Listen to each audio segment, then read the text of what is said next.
로사의 책방에 오신 여러분 안녕하세요. 책 읽는 즐거움의 로사입니다. 오늘은 가수 양희은님의 이루어질 수 없는 사랑은 없다, 느티나무 같은 위로, 담백한 찌개 같은 노래라는 세 편의 수필을 소개해 드리겠는데요. 양희은 가수님의 그러라 그래라는 에세이집 2장 사실 노래에 목숨을 걸진 않았다에 수록된 작품입니다. 이루어질 수 없는 사랑은 없다에서는 가수님의 노래에 이루어질 수 없는 사랑이 정부 기관의 금지 조치를 받게 되었는데요. 금지 사유가 왜 사랑이 이루어질 수 없는가 태폐적인 가사다 라고 했답니다. 당시에는 배를 잡고 웃었지만 지금 돌이켜보면 그 말이 맞다고 하셨으며, 느티나무 같은 위로에서는 가정적으로 가장 어려웠던 시절, 저녁이 되면 집 인근에 있는 느티나무에 기대어 마음이 풀릴 때까지 노래를 불렀는데요.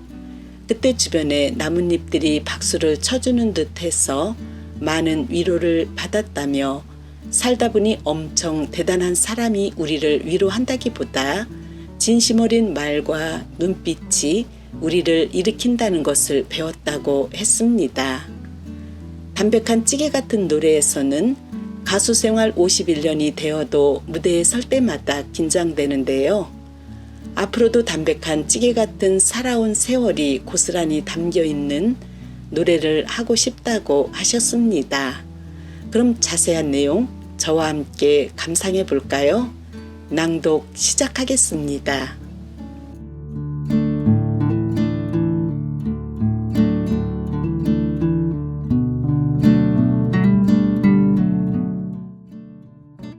이루어질 수 없는 사랑은 없다. 양희은. 가요계에 떠도는 말 중에 가수의 첫 히트곡이 곧 그 가수의 팔자라는 얘기가 있다. 슬픈 사랑 노래를 히트시켰다면 실제로 그 가수의 사랑도 슬프게 끝나더라는 통설이다. 어쩌다 가수의 사생활을 가까이서 지켜본 이들이 입을 모아 그 얘기에 동의하는 것을 보면 그런 통계가 어슷비슷하게 맞아 들어가는가 보다. 나의 첫 히트곡은 아침 이슬, 세노야로 알려져 있지만 사람들이 제일 많이 찾은 노래는 이루어질 수 없는 사랑이라고 들었다. 19살의 여름, 나는 친구에게서 땡땡이었기에 라는 노래를 배웠다. 기타를 못 치면 간첩이라던 시절, 잡기 쉬운 기타 코드에다 노랫말도 곱고 쉬워서 단숨에 가사를 받아 적으며 그 노래를 뗐다. 그 노래는 소위 캠퍼스의 자생적 히트곡이었고 대학가에선 모르는 이가 없을 정도로 유명했다. 취입을 마치고 음반이 나오기 전에 어렵게 수소문하여 노래의 원곡자를 찾았다. 나보다 2살 위인 김정신이라는 여대생이었는데 실연당한 친구를 위로하려고 노래를 만들었다고 한다. 내 음반을 준비하면서 이 노래의 제목을 땡땡이었기에서 이루어질 수 없는 사랑으로 바꾸어 달았다. 아침 이슬에 이어 이루어질 수 없는 사랑 역시 금지곡 명단에 올라 각 방송국 심의실에 통보가 되었다. 이 곡의 금지 사유를 읽으면서 배를 잡고 웃었다. 왜 사랑이 이루어질 수 없는가? 이것은 태폐적인 가사다. 정부 해당 기관의 금지 조치에도 불구하고 이상하게도 금지곡들은 들불처럼 번져갔다. 게다가 금지곡을 부른 가수인 나에게는 어떤 훈장과도 같은 특별한 의미가 주어졌다. 사람들의 사랑을 많이 받은 나의 첫 히트곡이 이루어질 수 없는 사랑이라면 나 역시 슬픈 사랑을 할 팔자란 말인가? 사랑이 이루어진다는 건 무엇일까? 글쎄, 사랑은 결국 소유인 걸까? 내 것으로 가지는 것, 그것이 이루어질 수 있는 사랑이라면 사람을 내 것으로 가진다는 건 무엇일까? 대체 사람이 사람의 무엇을 소유할 수 있다는 말인가? 내게는 첫사랑도 짝사랑도 있었다. 누구나 그러하듯이 무척 안타까운 설렘이었다.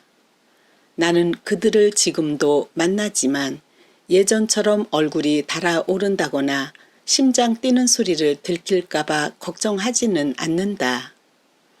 그렇듯 시간의 강줄기를 타고 무덤덤하게 꽤 멀리까지 흘러온 것 같다. 첫사랑도 짝사랑도 까맣게 멀어졌을 즈음 나는 서울에서 남편을 만났다. 초면은 아니었지만 그렇다고 서로 잘하는 사이도 아니었다. 뉴욕에서 몇 번 스치듯 본 적이 있었다. 기분 좋게 상큼해 보이는 인상의 남편은 39세, 나는 36세였다. 한 달이 지나고 나는 남편의 청혼을 받았다. 36세의 봄은 왠지 한 뼘쯤 허공에 뜬 기분, 온 세상이 찬란하게 보였다. 햇살바다 반짝이는 윤술 같았다. 그렇게나 눈이 부셨다. 아니다. 세상이고 윤술이고 간에 하나도 안 보였다. 오직 그 사람만 보였다. 그 잘 먹던 밥도 제대로 못 먹고 늘어지게 자던 잠도 제대로 못 잘 정도로 마음이 설렜지만 전혀 배고프거나 어지럽거나 헤매지는 않았다. 그렇게 눈에 콩깍지를 뒤집어 쓰고 우리는 서로를 내 사람으로 가질 수 있었다. 사랑이 이루어진 것이다. 모든 이루어질 수 없는 사랑은 결국 이루어질 수 있는 사랑을 위한 연습이었나. 그래서 결론은 세상에 이루어질 수 없는 사랑이란 없다는 것이다. 내 노래, 이루어질 수 없는 사랑의 실제 주인공이었던 두 남녀도 지금쯤 추억 속에서 서로의 마음을 가졌을 것이다. 추억을 가질 수 있는 한 서로를 가진 것이니까. 그것은 누구도 흉내낼 수 없는 둘만의 추억이니까. 왜 사랑이 이루어질 수 없는가? 이것은 태폐적인 가사다. 라고 한 예전의 금지 사유가 얼마나 옳은 말인지 이제야 그 금지 사유를 알 것도 같다.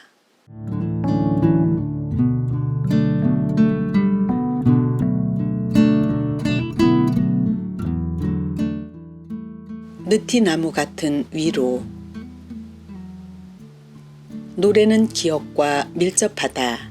때론 기억 그 자체이기도 하다. 어떤 노래를 들으면 시간여행 운운하지 않아도 그냥 그 시절로 가버린다. 그때 함께 이 노래를 듣던 친구, 그 시절 나의 꿈 등. 노래가 나를 달래준 가장 첫 기억은 39살에 아버지가 갑자기 돌아가셨던 13살 때부터다. 가슴에 휑하니 바람이 든 것 같을 때마다 대문 밖 느티나무에 기대어 노래를 불렀다. 라 노비아, 화이트 크리스마스 등 아버지가 평소 좋아하시던 노래를 불렀다. 이 노래를 들으면 13살의 기억이 떠오른다. 언덕 위 우리 집과 길 건너집 사이엔 가로막는 게 없이 제법 거리가 있었는데 그 집 높은 담벼락에 부딪혀 되돌아오는 공명이 참 좋았다. 텅 빈 목욕탕 안에서 노래하는 듯 울림이 있었다. 저녁상 물리고 오가는 사람들도 드물어지면 가회동 1번지 언덕 위 느티나무에 기대어 마음이 풀릴 때까지 실컷 노래했다. 아무도 듣는 이 없는 어린 내 노래에 귀 기울여 사사삭 사사삭 울창한 나뭇잎들이 박수를 쳐주는 듯 했다. 괜찮아. 잘 될 거야. 아무 걱정 말아라. 위로해주던 느티나무. 세상 걱정 다 안고 있는 그늘진 어린 가슴을 쓰다듬어 주던 손길. 마치 동화처럼 나는 나무에게 말했고 나무는 그 얘기를 들어주었다. 느티나무에 기대어 부르던 노래는 그렇게 내 텅 빈 가슴을 채워주었다. 중고교 시절 6년 동안은 친구들에게 등 떠밀려 늘 교단에 섰다. 반 친구들이 평소에 불러달라고 신청했던 노래들을 익히고 부르기에도 바빴다. 체육대회, 합창대회, 민속무용경연대회 등 요즘식으로 말하자면 맡겨진 이벤트 기획도 즐거웠다. 고2 때는 민속무용대회에서 사용할 배경음악이 필요해서 무작정 동양방송 라디오국을 찾아갔었다. 처음 뵙는 라디오 PD들에게 부탁해서 허락을 받았고 그분들 덕에 방송국까지 두루 구경할 수 있었다. 그때 방송일에 관심을 가졌고 앞으로 이쪽 일을 해보고 싶다는 생각을 한 것 같다. 재수하고 대학에 붙었지만 엄마의 빚보증과 양장점 화재로 인해 우리 집은 다시 일어서기 힘들 만큼 살림이 무너졌다.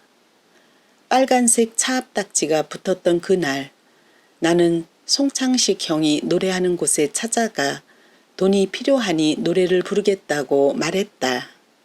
창식 형은 오디션을 보게 해주었고 당장 이튿날부터 아르바이트를 시작했다. 남들은 놀러 나오는 명동에 하루도 빠짐없이 출근했다. 그러나 갚아도 끝이 보이지 않는 빚더미에 눌려 19살의 하루하루는 기운도 없고 희망도 없이 그저 깜깜했다. 햇병아리 가수인지라 테이블볼을 깔고 또 접는 첫 무대와 마지막 무대가 내게 주어졌다. 객석에 아무도 없는 시간대인지라 박수는 기대도 안 했지만 어디선가 응원의 박수가 들려와 둘러보면 주로 웨이터 아저씨들이나 주방 식구들이 쳐주는 박수였다. 늘 기운이 없다고 하면 사람 좋은 웨이터 김기훈 아저씨는 날 보며 웃었다. 어이구 뭔 소리여. 기훈이 여기 있자녀. 나 김기훈. 주방 옆 출입문에 기대어 서서 조명빛에 번뜩이는 단도로 오이나 당근을 잘라서 먹던 UDT 출신의 신상사는 보기만 해도 너무 무서웠다. 하지만 술에 취해 혀꼬부라진 소리로 이루어질 수 없는 사랑을 청하던 신상사와는 그의 사랑 이야기를 듣게 된 후로 친해졌다. 취객들 때문에 무서워하면 차 타는 곳까지 늘 바라다 주던 고마운 경호원이기도 했다. 김기훈 아저씨와 신상사 아저씨, 이 두 사람에 대한 기억은 희망 없던 깜깜 절벽의 시절 느티나무 같은 위로였다. 작은 돌뿌리엔 걸려 넘어져도 태산에 걸려 넘어지는 법은 없다고, 뭐 엄청 대단한 사람이 우리를 위로한다기보다 진심 어린 말과 눈빛이 우리를 일으킨다는 걸 배웠다. 세상 천지 기댈 곳 없고 내 편은 어디에도 없구나 싶을 때 이런 따뜻한 기억들이 나를 위로하며 안 보이는 길을 더듬어 다시 한 발짝 내딛게 해준다. 몇 년 전에 어릴 적 기대어 노래 부르던 그 느티나무를 찾아가 보았다. 많이 변했을까? 나무는 나를 알아볼까? 가슴이 마구 떨렸다. 도착해보니 내가 살던 집은 사라지고 새로운 건물이 들어서 동네 분위기가 그때와 사뭇 달랐다. 실망하려던 차에 눈에 들어온 나무 한 그루. 느티나무는 예전 모습 그대로 그 자리에 있었다. 왔어? 하고 나를 딱 알아보며 나 왔어. 잘 있었지? 그땐 정말 많이 고마웠어. 내 어린 날의 친구.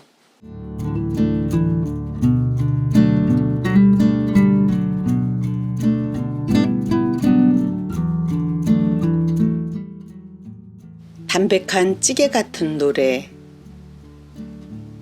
요즘 매일매일이 노래 연습이다.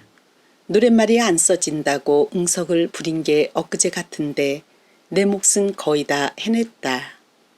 하지만 노래를 입에 붙게 만들어야 하기에 여성시대 방송이 끝나면 대개는 집으로 직행한다. 혼자 있으면서 가사 쓰고 반주에 맞춰 연습하는 시간들이 너무너무 좋다. 제대로 살아있는 느낌이랄까. 잔잔한 행복이 바로 이런 것인가 싶다. 그런데 사람들 앞에 서면 그 잔잔함은 이내 깨진다. 잘 해내야 한다는 부담감에 마음이 편치 않다. 특히 공연이 시작되면 아무도 대신해 줄 수 없는 몫을 혼자서 고스란히 감당해야 한다. 무대에 설 때마다 말도 못하게 긴장한다. 아무도 없이 무대에 혼자 있을 때나 첫 곡, 첫 소절을 던질 때면 그렇게 떨릴 수가 없다. 떠나 살다가 한국에 돌아와서 오랜만에 공연 무대에 올랐을 때엔 심장 소리가 마이크를 타고 객석에 전해지는 듯 했다. 내가 왜 여기 있지? 여기서 픽 하고 기절하면 얼마나 편할까? 만화처럼 픽하고 쓰러져서 구두 밑창만 보이는 모습을 늘 상상했다. 긴장은 연습을 많이 하거나 마인드 컨트롤을 한다고 없어지는 게 아니었다. 공연보다는 공포와 싸운다는 말이 더 맞을지도 모르겠다. 이 세상 모든 고수들이 초야에 묻혀 있다는 생각이 무대 공포증의 원인인 것 같다. 더 노래를 잘 알고 잘 부르는 이들이 객석에 앉아 있을 것이라고 생각한다. 대개 보면 형제 중에서도 진짜 잘하는 사람은 나서지 않고 실력이 그보다 조금 하수인 사람이 세상에 알려지는 것 같다. 어떤 이가 긴장하는 자세야말로 프로라고 했단다. 무대를 온전히 즐기고 놀듯이 하는 것이 최고라지만 긴장을 하지 않으면 일종의 타성이 붙어 객석을 갖고 놀게 된다. 그래, 차라리 두려움으로 떨면서 무대에 서는 편이 훨씬 낫겠다. 예전에는 공연 시작하고 1시간은 지나야 긴장이 풀렸는데 이제는 20분여쯤 지나면 자연스럽게 흘러간다. 가끔 내 노래에 머리카락이 곤두설 때가 있다. 스스로 위로받는 순간이 그러하다. 그런데 그런 놀라운 경험은 슬프게도 1년에 한두 번도 안 된다. 우리 연주팀은 희한하게도 그 순간을 기가 막히게 알아챈다. 그럴 때면 그들은 오늘 최고였어요 라고 격려한다. 나는 아무 말도 안 하고 씩 웃으면서 마음속으로 그런다. 이것들이 귀신이구나. 내 생의 마지막 공연을 한다면 기분이 어떨까? 아마 홀가분할 것 같다. 노래는 언제나 넘어야 하는 높은 산이었으니까. 마지막 무대에서 슬프거나 혹은 지난 세월이 주마등처럼 흘러 지나가거나 하는 일은 없을 것 같다. 사람들은 나에게 가수 생활 51년이 어땠는지 묻지만 난 그 51년이 11년 이렇게 길게 느껴지지 않는다. 51년이란 해도 하루하루가 쌓여서 모였으니까. 세월이 얼마 지나지 않은 듯이 감이 잘 오지 않는다. 그냥 휙 지나가고 말았다는 어른들 얘기가 맞는 것 같다. 앞으로 노래할 수 있는 시간이 얼마나 남았을까? 그저 담백한 찌개 같은 살아온 세월이 고스란히 담겨있는 노래를 할 수 있다면 더 바랄 게 없겠다.